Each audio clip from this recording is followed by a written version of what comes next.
Hello guys, welcome to Pronouncist, your pronunciation guide. Today we will learn how to pronounce the word shown on the screen. Adjudicate. Both US and UK have the same pronunciation of this word. Stress. U. Keep duh soft. End with Kate. Adjudicate.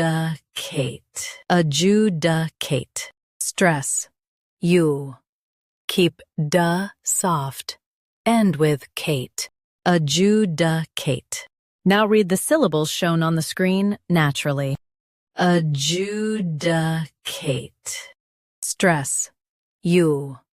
Keep duh soft. End with Kate. Adjudicate.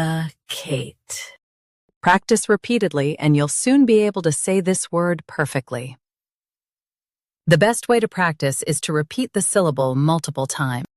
The meaning of the word is to make a legal decision. Try repeating this word several times to improve your pronunciation.